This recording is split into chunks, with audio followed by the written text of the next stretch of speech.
নমস্কার বন্ধুরা, আজ যে ভিডিওটা করতে চলেছি সেটা থাম্বনেল দেখেই অবশ্যই আপনারা বুঝতে পেরে গেছেন। তো আমি এখন কোনা হাইরোড থেকে জগদীশপুর মাখালতলা যাব। আমি সুরজিৎ নস্কর, আর আপনারা রয়েছেন আমার চ্যানেল SN অ্যাডভেঞ্চারের সাথে। এখন আমি কোনা হাইরোড মোড় ক্রসিংটা পার করব।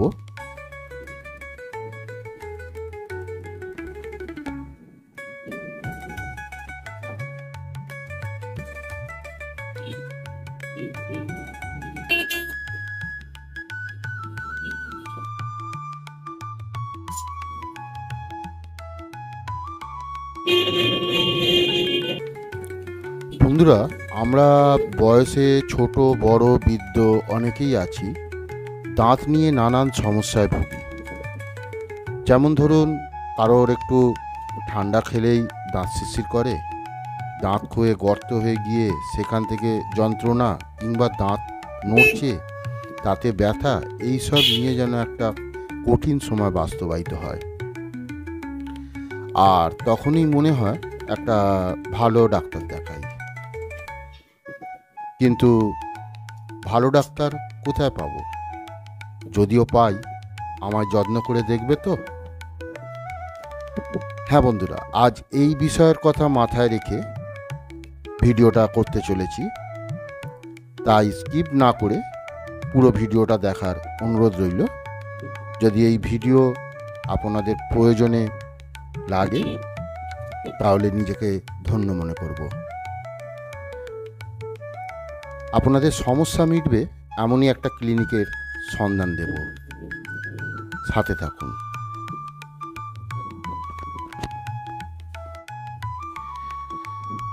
এটা হচ্ছে একশরা মোড়। আমি একশরা মোড়টা ক্রস করছি।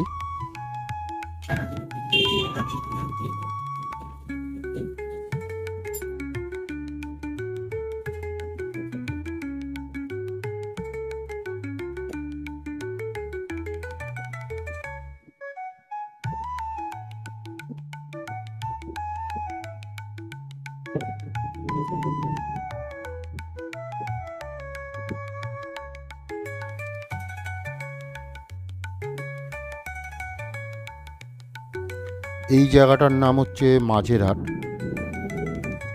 আমরা মাঝেরহাট ক্রস করছি, দেখতে থাকুন বন্ধুরা।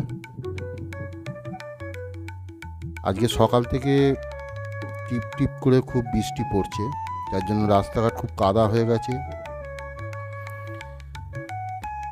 হয়তো এবারে ঠান্ডাও ফেলবে জোরে।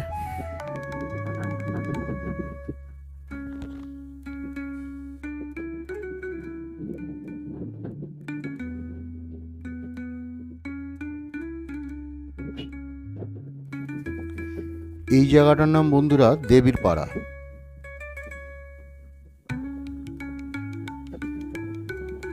আমরা দেবীর পাড়া ক্রস করলাম।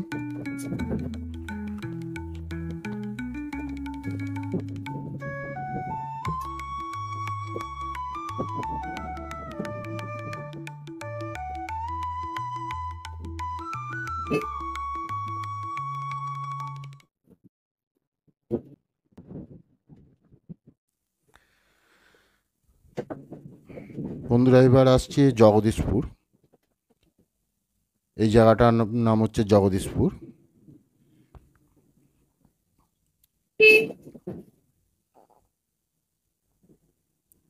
আর এখান থেকে মাখালতলা খুবই কাছে।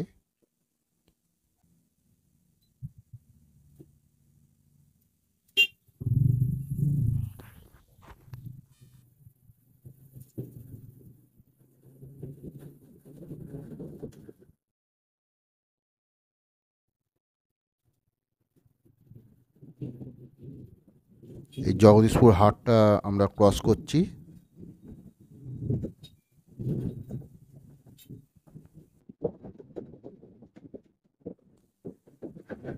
এটা হচ্ছে জগদীশপুর মাকালতলা। বন্ধুরা, এই সেই ডেন্টাল ক্লিনিকটি।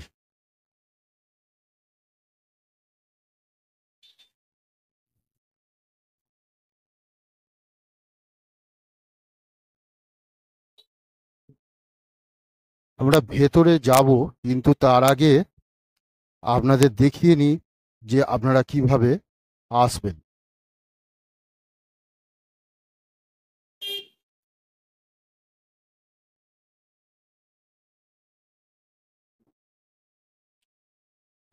আপনারা যদি হাওড়া থেকে আসেন তাহলে 57 বাসে চেপে সিধা এসে এই বেনারস রোড ধরে জগদীশপুর মাকালতলা এসবিআই ব্যাংকের কাছে নামবেন। এই হচ্ছে আপনার এসবিআই ব্যাংক। দাঁড়ান আমি একটু জুম করে দেখিয়ে দিই। এই ব্লু কালারটা এইখানে নেবে, একটু পিছন দিকে এসে পর তারপরে আপনারা এই ডেন্টাল ক্লিনিকটি দেখতে পাবেন। আর যদি আপনারা কালীপুর থেকে আসেন তাহলে কালীপুর থেকে ওই 57A বাসে বা কিংবা অটো কিংবা টোটোতে করে এসে এই জগদীশপুর মাকালতলা এসবিআই ব্যাংকের সামনে নামবেন। নামলে পারি একটু বাঁ হাতে খেয়াল করবেন, তখনই দেখতে পাবেন আপনাদের এই ডেন্টাল ক্লিনিকটি। হ্যাঁ, এবারে চলুন ভিতরে নিয়ে যাচ্ছি।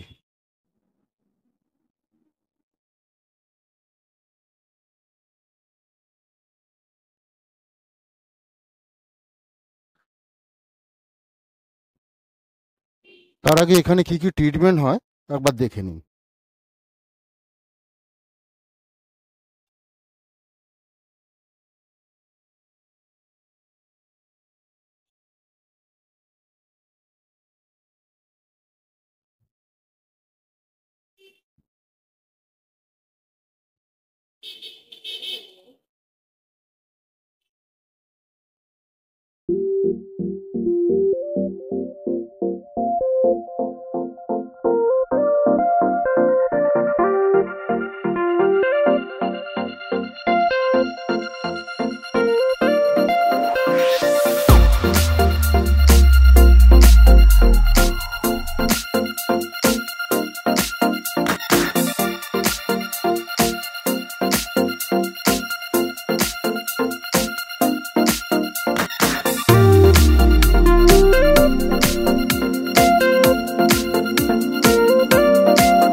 এবারে আসুন ম্যাডামের সঙ্গে একটু কথা বলে নেওয়া যাক।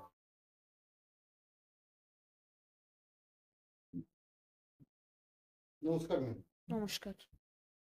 আপনার নামটা একটু বলবেন? পূজা রায়। এখানে পেশেন্টরা আসলে তারা সরাসরি আসতে পারবে না অ্যাপয়েন্টমেন্ট করে আসতে হবে? অ্যাপয়েন্টমেন্ট নিয়ে করে আসলেই ভালো হয়। বাইরে আমাদের বোর্ডে নাম্বার দেওয়া রয়েছে, সেখানেও ডক্টরের সাথে যোগাযোগ করা যাবে, বা আমার নাম্বারও এখানে দেওয়া রয়েছে, এখানে কন্ট্যাক্ট করা যাবে। তবুও ম্যাডাম আমাদের দর্শকদের উদ্দেশ্যে একবার মোবাইল নাম্বারটা বলুন। 8910589305। এটা আমার নাম্বার, আর বাইরে বোর্ডে ডক্টরের নাম্বার দেওয়া রয়েছে। ম্যাডাম আমাদের দর্শকদের উদ্দেশ্যে এখানকার চিকিৎসা ব্যবস্থা হ্যাঁ, এখানে আসুন, এখানে খুবই যত্ন সহকারে চিকিৎসা করা হয়, ফলাফল আপনারা ভালোই পাবেন এখান থেকে। ধন্যবাদ। বন্ধুরা আপনারা শুনে নিলেন, তাছাড়াও আমি ডেসক্রিপশন বক্সে মোবাইল নাম্বারটা দিয়ে দেবো, আপনারা অ্যাপয়েন্টমেন্ট করে আসবেন।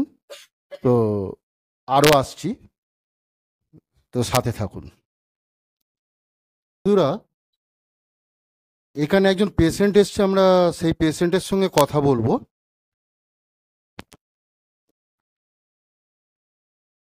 দাদু, আপনার নাম কি? দুঃখীরাম কয়াল, কোথা থেকে আসছেন? জগৎপুর থেকে। আচ্ছা, এখানে কিসের জন্য এসেছে? দাঁতন ডাক্তার দেখাতে। তো বন্ধুরা, চেম্বারে আর একজন পেশেন্ট এসছেন, চলুন ওই পেশেন্টের সঙ্গে কথা বলে দেখে নেওয়া যাক। हेलो सर, आपका नाम? आप कहाँ से आए? ओके, यहाँ पर आए हैं आप किस लिए आए हैं? माने आपका दांतों का लिए तो आए हैं, हम जानते हैं, लेकिन दांतों का क्या तकलीफ हो रहा है आपका? दर्द हो रहा है 2-4 दिन से बहुत ज्यादा, इसीलिए मैं सर के पास आया हूँ। और यहाँ चिकित्सा का आपको कैसा लगा? यहाँ डॉक्टर बहुत अच्छे हैं, उनका सपोर्टिंग स्टाफ बहुत अच्छे हैं। हाँ, बहुत अच्छे ट्रीट करते हैं। अच्छा, तो ये कैसे पता चला जो यहाँ डॉक्टर आपका अच्छा लगा, या आपका कोई घर वालों में यहाँ पर आया है जी जी, पहले? इससे पहले मेरे बड़ा दादा आए थे। अच्छा, उनका चिकित्सा अच्छा हुआ, इधर पूछ करके आप ये आए हैं, ठीक है? हाँ हाँ, वही बोले कि सर का ट्रीटमेंट बहुत अच्छा है, इसीलिए। ओके, सर ठीक है, धन्यवाद Thank you. मेरे बंधु दर्शकों को लिए कुछ बोलने के लिए। Thank you. তো বন্ধুরা, এখন তো জেনে নিলেন, আর আমি এখন ডাক্তারবাবুর সঙ্গে কিছু কথা বলবো এই ব্যাপারে। ডাক্তার, চলুন জেনে নেওয়া যাক ডাক্তারবাবুর কাছে। হ্যাঁ, ডাক্তারবাবু নমস্কার। নমস্কার। আপনার নামটা প্লিজ একটু বলবেন? আমার নাম ডক্টর কৌস্তব বিশ্বাস। তো আমার দর্শকদের উদ্দেশ্যে আপনি দু চার কথা বলুন, যারা ধরুন দাঁতের পেশেন্ট আছেন এবং কেউ আছেন যারা যাচ্ছেন, যাদের তারা কিভাবে পরিচর্যা করবে, এবং যাদের মানে খুব প্রবলেম ফেস করছে তারা কিভাবে কি ব্যবস্থা নেবে, যদি এই সম্বন্ধে দু চার কথা আমাদের দর্শকদের উদ্দেশ্যে বলেন। নিশ্চয়ই নিশ্চয়ই, দেখুন ব্যাপারটা হচ্ছে কি, আজকের দিনে যেটা দেখা যাচ্ছে, মানুষ দাঁত নিয়ে খুব একটা কেউ কনসার্ন নয়। ঠিক আছে, এবার এই জিনিসটা আমার মনে হয় যে খুব মানে একটা ভাবনার বিষয়, যে আমাদের 32টা দাঁত রয়েছে। দাঁত কিন্তু আমাদের শরীরে খুব ইম্পর্টেন্ট একটা অঙ্গ। ঠিক আছে, তাই দাঁত নিয়ে আমাদের অবশ্যই সচেতন হওয়া উচিত সকলের, ছোট বড় বয়স্ক মাঝারি সবার, সকল সচেতন হওয়া উচিত। বিশেষত যাদের ধরুন দাঁত ভালো রয়েছে, তাদেরকে আমি অবশ্যই বলবো যে দিনে 2বার করে ব্রাশ, সকালবেলা একবার এবং রাত্রিবেলা একবার অবশ্যই করা উচিত। বাচ্চাদের ক্ষেত্রে যে কিছু মিষ্টি বা চকলেট জাতীয় খাবার খাওয়ার পর অ্যাটলিস্ট ভালো করে মুখটা ভালো করে ধোয়া উচিত, এবং সেটা কিন্তু তাদের বাবা মারও একটু খেয়াল রাখা উচিত যাতে মুখটা তারা ভালো করে ধোয়। কারণ আজকের দিনে দেখা যাচ্ছে যে শুধু বড়দের নয়, বাচ্চাদেরও দাঁতের সমস্যা ভীষণ। একদম। ঠিক আছে, তো সেই ক্ষেত্রে বাচ্চাদেরকে অ্যাটলিস্ট যখনই, বাকি সময় তো ছেড়েই দিন, যখনই মিষ্টি জাতীয় বা চকলেট জাতীয় কিছু খাবার ওনারা খাবে, একটু ভালো করে ওদেরকে কনসার্নলি মুখটা ধুয়ে দিতে হয় ভালো করে। ঠিক আছে, আচ্ছা, বাকি রইল হচ্ছে কারুর দাঁতের সমস্যা। দেখুন, দাঁতের সমস্যা কিন্তু অনেক, সকলেরই, প্রায় কম বেশি সকলেরই রয়েছে।